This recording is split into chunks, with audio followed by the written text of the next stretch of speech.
radio show. Goes out to 500 countries. I got the coach in 2 and 1.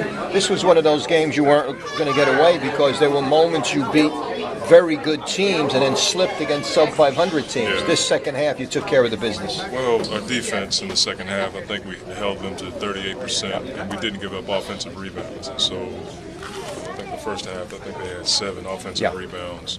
When we give up extra possessions, it puts pressure on our defense. And Trevor and Chris, we're so aggressive tonight. You know, I'm more of I like to teach solid defense, but those guys had 12 steals, and so you don't want to take their aggressive play away. But a number of guys were big tonight, and they missed some shots, but I thought we had a lot to do with that. Second half, you cleaned all that up. You had active hands, active feet.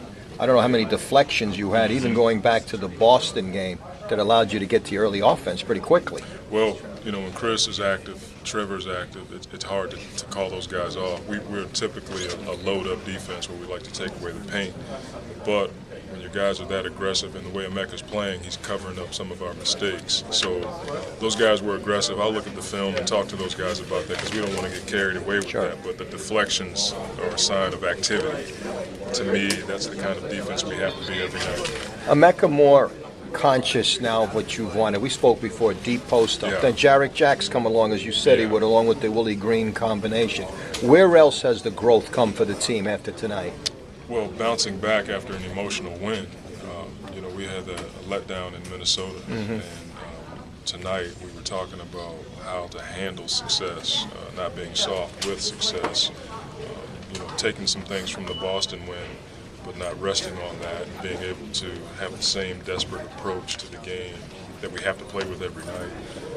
That's who we are, and I've said it before, we don't have enough talent to just walk into games and turn the switch on. We have to play a certain way every night. Good, tough second half, Coach. Congratulations. Thank you. Thank you as always. You just talk about the matchup between Wall and To be honest with you, that's not my focus. You know, I know that Chris prides himself on wins, and you know, I think John Wall is a freaky talent. You know, to be that big and that fast, and he seems like he's more comfortable with his jump shot. But I'm not, to be honest with you, I'm not going to assess that matchup because I think it's unfair to those guys because I know both of them want to win games.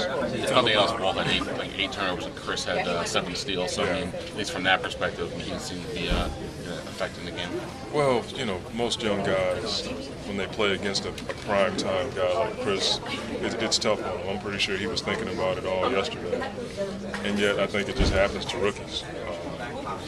Make no mistake about it, that guy is going to be really, really good someday. He'll be an all-star soon because once he starts knocking down his jump shot, he'll be unguardable. So, you know, I see a lot of positives from him having 8 turnovers because he'll be able to look at the film and look at Chris and see the way Chris played and how efficient he was, and he'll add it to his game.